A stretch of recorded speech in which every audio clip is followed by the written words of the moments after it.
اپنی نظر اور شرمگاہ کی حفاظت کریں۔ اس دور کا سب سے بڑا فتنہ یہ ہے کہ نگاہیں پاک نہیں رہی، نگاہیں غلیظ اور گندی ہو گئی، شرمگاہوں میں وہ تقدس نہیں رہا ہے۔ حضور علیہ السلام نے ارشاد فرمایا، من زنا زنیا بہی ولو بہی تانے دارے ہیں، جس شخص نے زنا کیا یہ عمل اس کے گھر بھی لوٹے گا اگرچہ اونچی اونچی دیواریں کیوں نہیں کر دیتے۔ یہ مکافات عمل ہے۔ گندم از گندم بروئت جو جو از مکافات عمل غافل میں شو۔ گندم بو گے تو گندم کاٹو گے، جو بو گے تو جو کاٹو گے۔ نظر کو تقدس دو، نظر کو پاکیزگی دو۔ حضرت لقمان حکیم کہتے ہیں کہ میں کئی نبیوں سے ملا ہوں، کئی نبیوں سے ملاقات کی ہے، اور میں ان سے دو دو چار چار باتیں جمع کی ہیں، اور ان ساری باتوں کو میں نے جمع کر کے 100 باتیں جمع کی ہیں، اور ان کا پھر میں نے خلاصہ تیار کیا ہے۔ ان میں 8 باتیں الگ کی ہیں۔ ان 8 باتوں میں ایک بات یہ ہے، جب کسی کے گھر جاؤ تو نظر کو حفاظت میں رکھو۔ جس شخص کے مہمان بنو، جس کے گھر جاؤ، تمہاری نظر نہ بھٹکنے پائے۔ نظر اگر غیر محرم کو شہوت سے دیکھتی ہے، حدیث میں آتا ہے کل قیامت کے دن جہنم کی آگ سے بھر دی جائے گی، وہ سخت رسوا ہوگا۔ آج میڈیا کی آوارگی اور انٹرنیٹ پہ جو کچھ ہو رہا ہے، ٹیلی ویژن اور سینما جو بدتمیزی پھیلا رہے ہیں، اور موبائل پیکج جس طرح بے حیائی کو فروغ ہو رہا ہے، ہم اس کے خلاف پوری قوت کے ساتھ بند باندھیں۔ اپنی اولادوں کے ہاتھوں سے ناول چھین لو، ان کے ہاتھوں سے جو ہے وہ فلمیں چھین لو، ان کی خلوتوں پہ نظر رکھو اور ان کی حفاظت کرو۔ جس شخص کی نظر پاک نہیں ہے اس کے من میں طہارت نہیں آ سکتی ہے، دل پاک نہیں ہے اس کو جو ہے وہ باطن کا نور نصیب نہیں ہو سکتا۔ وائے قوم کشتائے تدبیر غیر، کار او تخریب خود تعمیر غیر، از حیا بیگانہ پیرانے کہن، نوجوانہ چوں زنا مشغول تن۔ کتنی حکمت والی بات کہی اقبال نے۔ وہ اپنے دور کا دکھڑا سناتا ہے، جس دور سے ہم گزر رہے ہیں اب تو عجیب حال ہو گئے۔ اقبال کہتا ہے یہ جو میرا دور ہے، جوان تو جوان رہے، بوڑھوں کی نظروں میں حیا نہیں رہا۔ از حیا بیگانہ پیرانے کہن، بوڑھے لوگوں کی آنکھوں میں بھی اقبال کہتا ہے حیا نہیں رہا۔ نوجوانہ چوں زنا مشغول تن، اور نوجوان عورتوں کی طرح اپنے تن کے ساتھ لگے ہوئے ہیں، اپنے تن کو سنوارنے میں ہر وقت کنگھی پٹی میں لگے ہوئے ہیں۔ یہ مردوں کا کام نہیں ہوتا، یہ دلیروں اور بہادروں کا کام نہیں ہوتا، یہ عورتوں کے وظیفے ہیں۔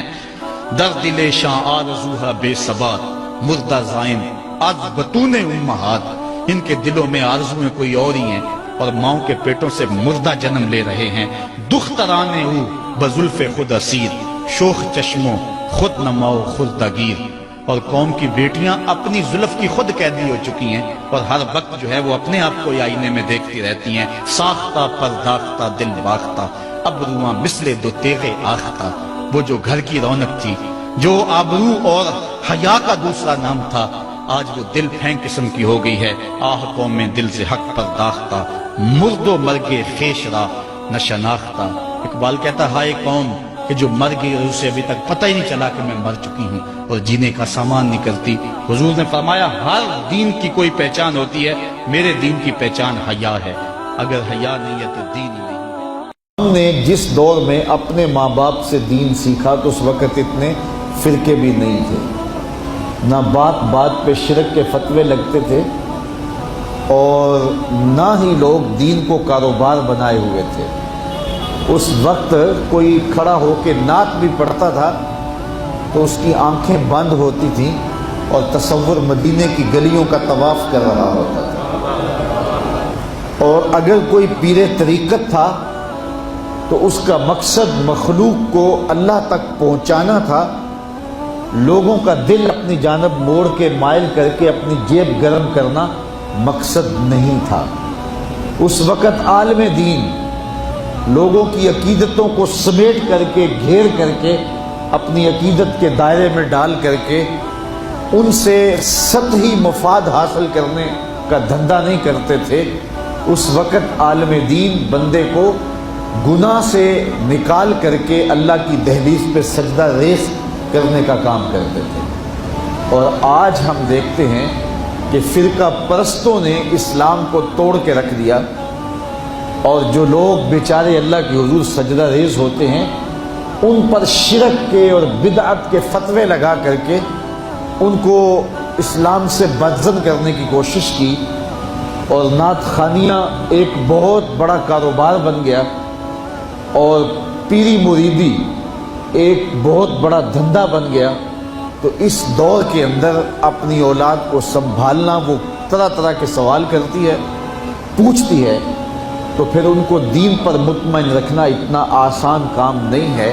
ہمارے والدین نے ہماری تربیت کی تو ان کے لیے قدرے آسان تھا، لیکن ہمارے لیے اپنی اولاد کو سنبھالنا اور دین کی راہ پر ڈالنا قدرے مشکل ہے۔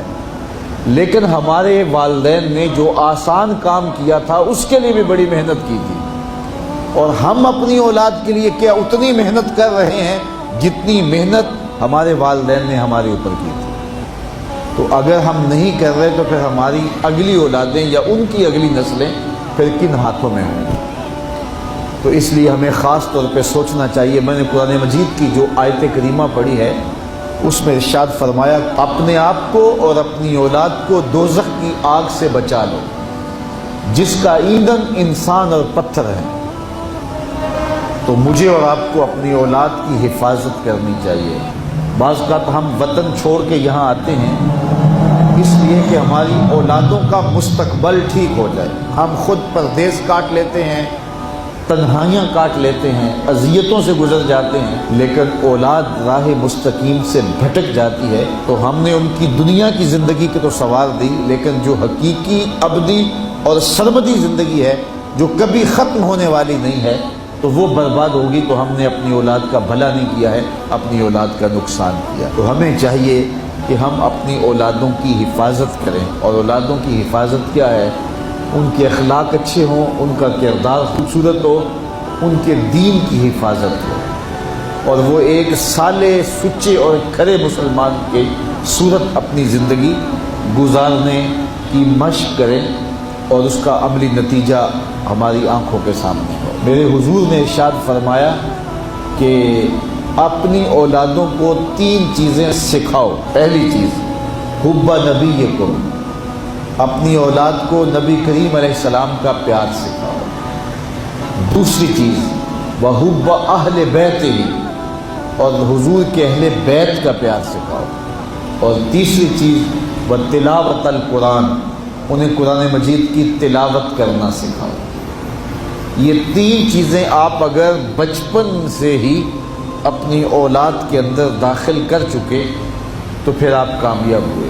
یہ بات ذہن میں رکھیے کہ ہم اس وقت متوجہ ہوتے ہیں اولاد کی تربیت کے لیے جب وہ ہمارے ہاتھ سے نکل چکی ہوتی ہے۔ ہمارے گھروں میں ہماری صبح کا آغاز قرآن مجید کی تلاوت سے ہو تو پھر خیر و برکت کے قافلے ہمارے گھروں میں اتریں گے۔